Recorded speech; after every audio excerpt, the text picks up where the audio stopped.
Bentrovati, oggi parliamo di truffe, sono sempre più numerose, ben escogitate, facilmente si può cadere in trappola. Sono truffe che ci arrivano per telefono, per SMS o per mail.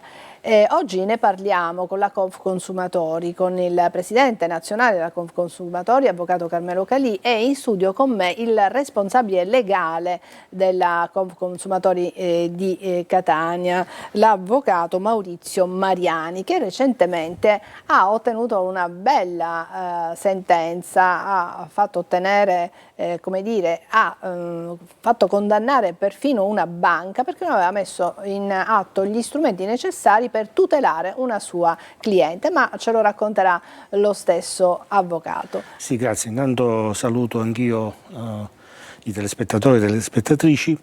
Brevemente... Cosa è accaduto? Appunto, sì. Una cliente riceve un SMS nel proprio telefonino apparentemente proveniente dal canale della banca, cioè si inseriva nella stessa chat della banca in cui si informava che c'erano in corso degli attacchi al proprio conto corrente. Quindi l'hanno fatta spaventare, dice guardi attenzione perché i truffatori le hanno comunicato guardi che c'è una truffa in atto. Quindi viene invitata a cliccare su un link e gli si apre una pagina apparentemente quella della banca, uguale a quella della banca, dopodiché viene invitata a fornire le credenziali. Quindi il canale si chiude e viene ricontattata da un sedicente operatore della banca con voce suadente e molto calma che le conferma che sono in corso attacchi e che deve fare determinate operazioni. A quel punto, presa dal panico, la signora, l'utente, esegue quello che le viene detto, ripeto, in maniera molto tranquilla e calma e suadente dall'operatore. Convincente, insomma, esatto, molto convincente. E fa un'operazione. Subito dopo si accorge, ritornando in sé, che forse era stata vittima di una truffa, ha l'amara conferma che è una truffa, va immediatamente dai carabinieri e denuncia il fatto.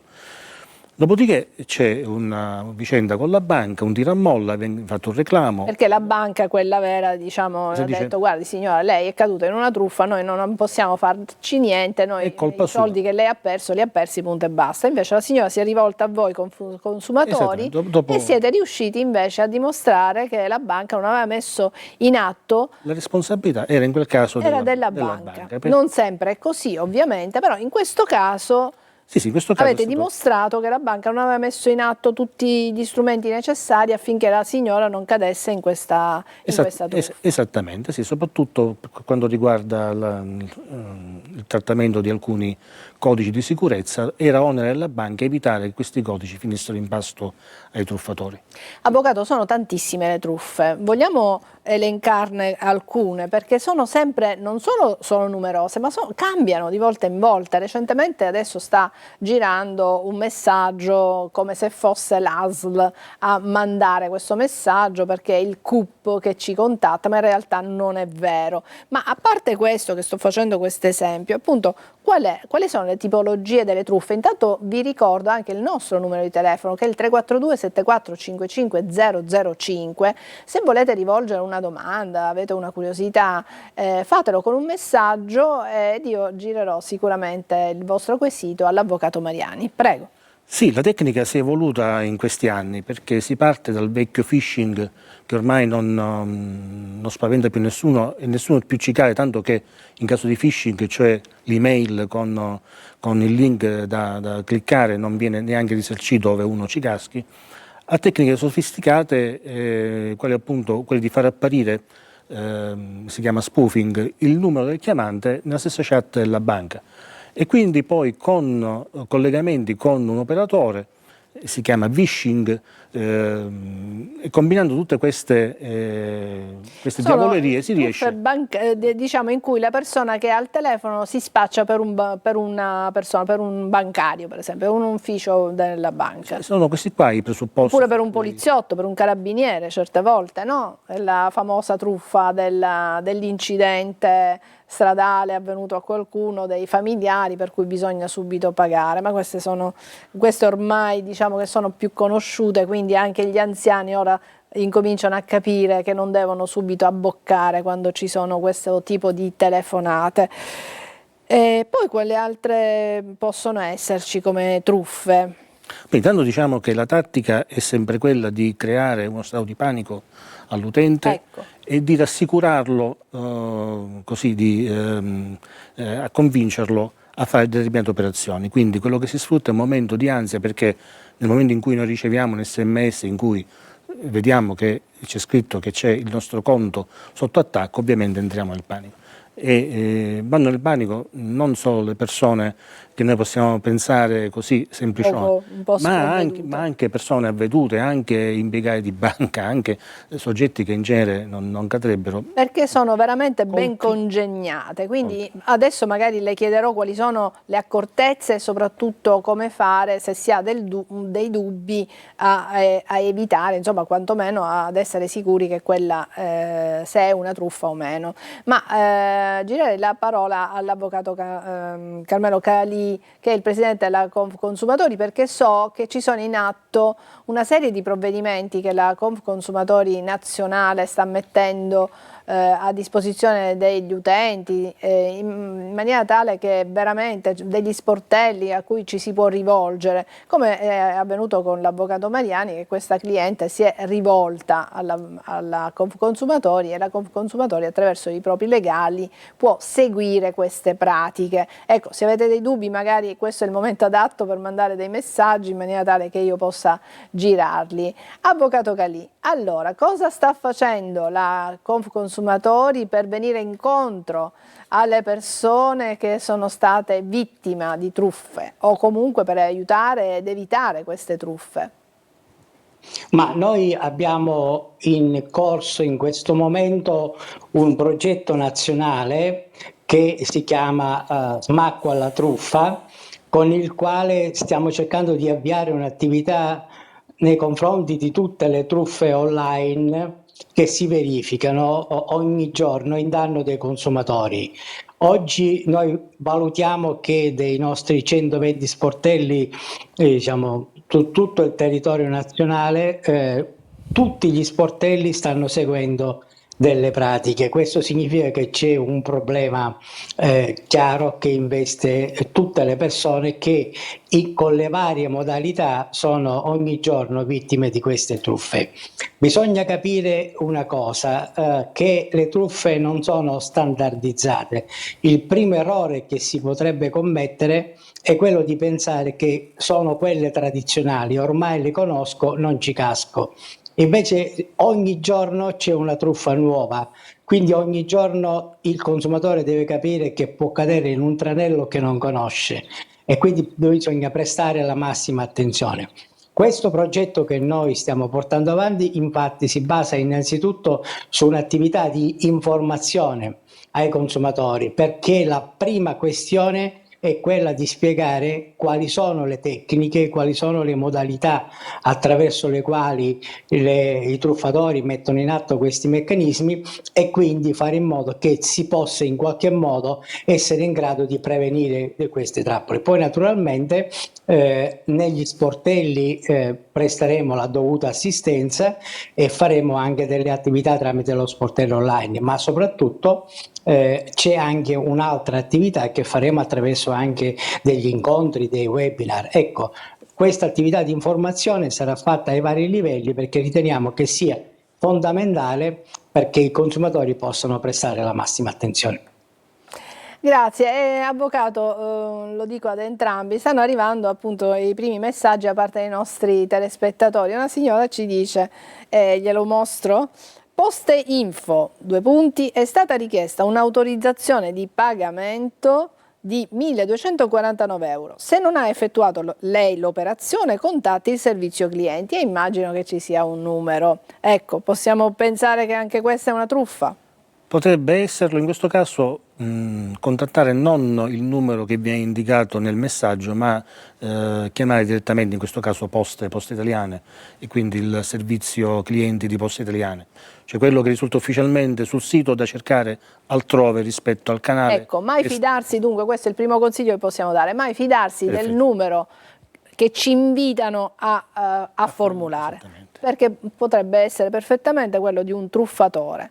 Quindi invece verificare se quel numero veramente corrisponde in questo caso alla posta oppure altro istituto, sì. esatto, perché dovremmo conoscere anche i numeri dai quali provengono questi nostri messaggi.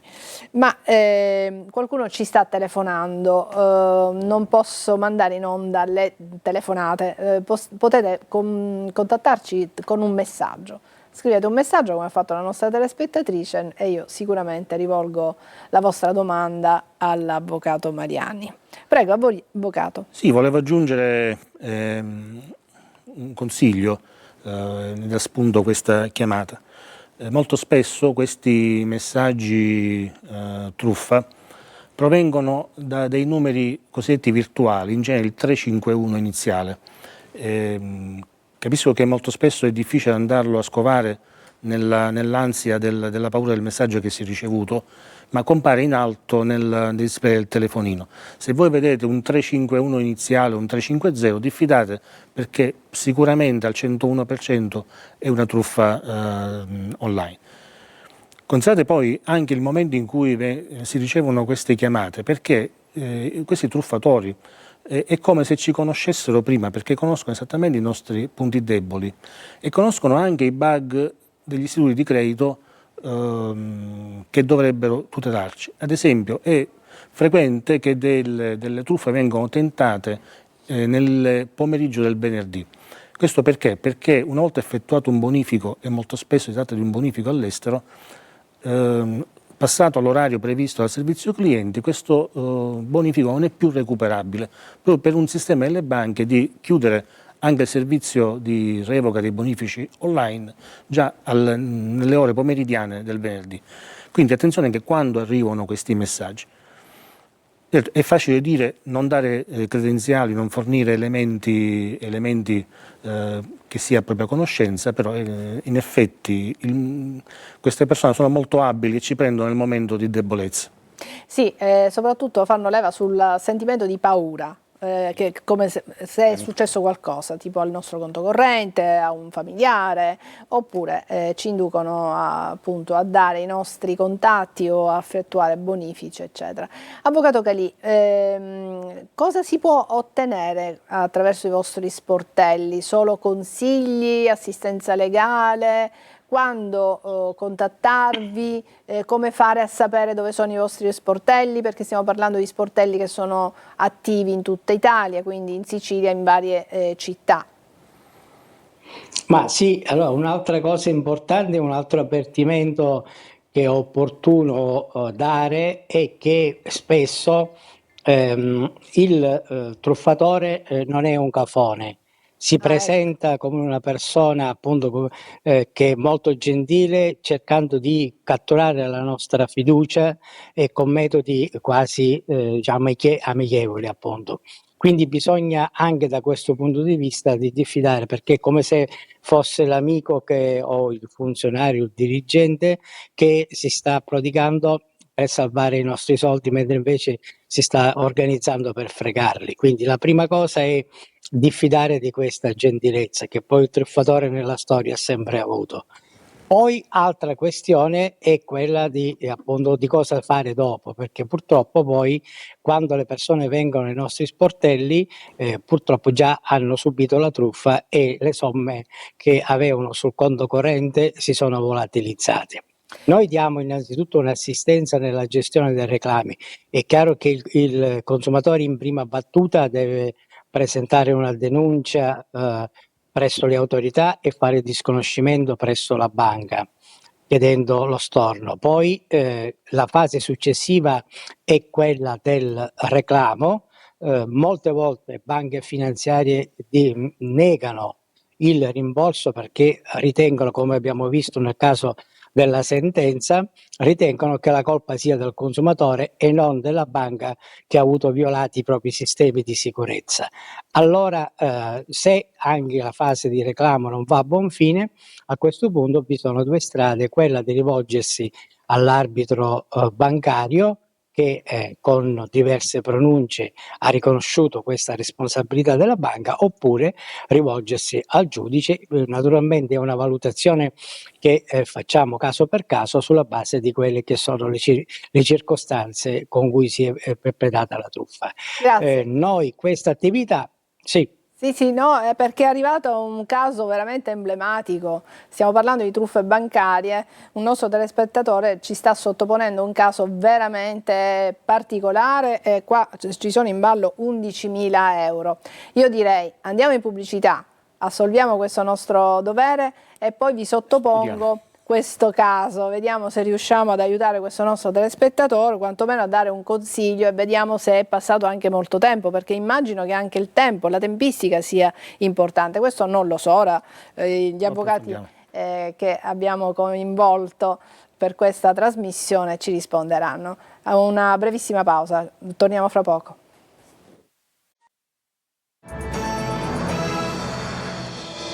Ed eccoci tornati. Allora, stiamo parlando di truffe e un nostro telespettatore ce ne sta sottoponendo una la quale è caduto proprio vittima. E la leggo, già l'ho letta all'avvocato e ci sono buone notizie, carissimo, che ci ha scritto. Allora, sono stato vittima di una truffa. In pratica hanno intercettato, pensate, le mail con la quale la ditta che mi stava facendo dei lavori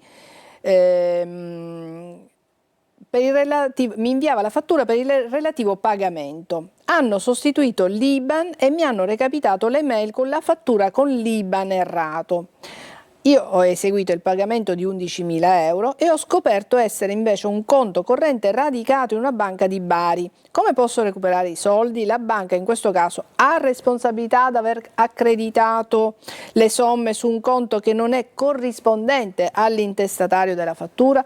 In pratica hanno intercettato la mail di della ditta che effettuava i lavori a questo signore. Quindi hanno preso l'intestazione della ditta, da quello che capisco, ma hanno cambiato l'IBAN. Esattamente. Non stupisce il fatto che abbiano intercettato l'email, stupisce che sia partito il bonifico, perché ormai basta anche una sola lettera di differenza rispetto al beneficiario che noi indichiamo. Quando si tratta di una lieve non coincidenza. Quindi è strano che la banca abbia effettuato questo bonifico. Esattamente. Doveva rifiutarla, doveva dire al suo cliente: guarda che c'è qualcosa che non funziona. Bisogna considerare che la banca ha una responsabilità molto forte sulla gestione dei nostri pagamenti. La responsabilità della banca va valutata come responsabilità dell'esperto banchiere, secondo la giurisprudenza, cioè è una responsabilità qualificata, come diciamo noi in gergo, come quella del medico e dell'avvocato. Bisogna dedicare particolare attenzione. Ripeto, è strano e secondo me il cliente può avere delle chance per recuperare questi soldi o comunque far condannare la banca che è stata così superficiale nell'accettare e nel fare eseguire questo bonifico. Un altro nostro telespettatore ci dice che ha ricevuto sempre poste info, quindi stanno girando attenzione a questi SMS. Il suo conto è in fase di blocco per accesso insolito, contatti il servizio sicurezza e c'è un numero che viene da Roma, 06 60 51 35 38. Ecco. Questa è la classica truffa di... Ecco, è una truffa, non faccia niente. Classico, sì. Bah, quindi... da manuale. è una truffa da manuale. Non chiamare semmai il sito delle poste e segnalare questa intrusione. Ecco, quindi ancora una volta non quello evitate di fare, perché sembrerebbe un numero, dice vabbè, chiamo alla posta centrale a Roma. Quindi vedete come sono insidiose, mamma mia. Il nostro telespettatore ci dice erano i primi di novembre, ma credo che non ci sia un periodo così stringente per reclamare, diciamo. In realtà no, sono anni per poter agire, ovviamente prima si fa e meglio è. Con l'arbitro bancario e finanziario bisogna fare un reclamo e poi entro un anno instaurare un ricorso. Certo. In caso di contenzioso con la banca, siccome è una responsabilità di tipo contrattuale, anche 10 anni, ovviamente prima si fa e meglio è. Ecco, qualcuno ci chiede, ma chi c'è dietro a queste truffe? Perché sono così ben congegnate? Dice, sono delle organizzazioni, sono italiani, sono stranieri, possono definirsi degli hacker? Sono degli hacker e l'idea che io mi sono fatto è che i nostri dati sensibili che vengono elargiti quando noi nelle app pensiamo di acquisire un servizio gratuito, in realtà noi stiamo fornendo i nostri dati che possono essere utilizzati o per fare pubblicità, ed è il caso quando poi troviamo, guarda caso, i pop-up nel nostro computer che ci illustrano i beni che noi stiamo cercando, oppure verosimilmente finiscono in mano a queste bande di hacker che poi li utilizzano in un secondo momento. E quello che più inquieta è che questi truffatori o hacker conoscono il nostro profilo, cioè in base alle nostre comunicazioni o email o ricerche su internet, navigazione, eccetera, riescono a capire che tipo di personalità abbiamo, i nostri punti deboli, la nostra debolezza, di essere ansiosi, riescono a capire, a profilare il nostro profilo. È come se ci conoscessero. Come se ci conoscessero. Quindi in base a quello che noi cerchiamo su Facebook o comunque con le app, cosa è che abbiamo scaricato, loro capiscono quali possono essere i nostri interessi, sì. e quindi su quello agiscono. Però l'avvocato ha detto una cosa molto importante che vorrei sottolineare. Quindi quando noi spesso vediamo che col cellulare, navigando su internet, ci vengono proposte delle app, delle applicazioni quindi gratuite, dice clicca qui, scarica l'app, eccetera. Poi in realtà ti dicono che è gratuita la prima settimana, i primi 15 giorni, poi in realtà si deve pagare. Ecco, però già scaricando queste applicazioni, non tutte o tutte, già noi stiamo fornendo, perché ci chiedono, per avere questo, che ne so, questo manuale, questo video, questo tutorial, metti la tua email, il tuo numero di telefono. Ecco, già questo è la porta d'accesso. È che prestiamo anche il nostro consenso, perché quando ci dicono esatto, ti diamo questo servizio, quest'app gratuitamente, questo oggettino così su internet, così grazioso, parlo ovviamente del servizio che stiamo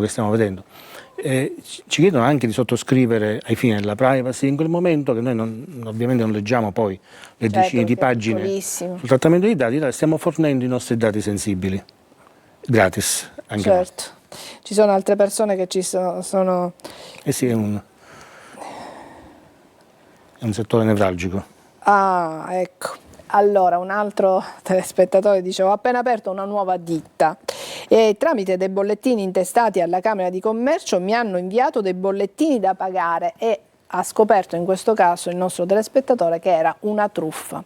Quindi attenzione, si apre una ditta, bollettini da pagare, in realtà non era la Camera di Commercio che gli stava inviando questi bollettini. Quindi questo ci conferma ancora una volta che sono diverse, sono proprio come se fossero cucite addosso alla persona che riescono a intercettare, sì.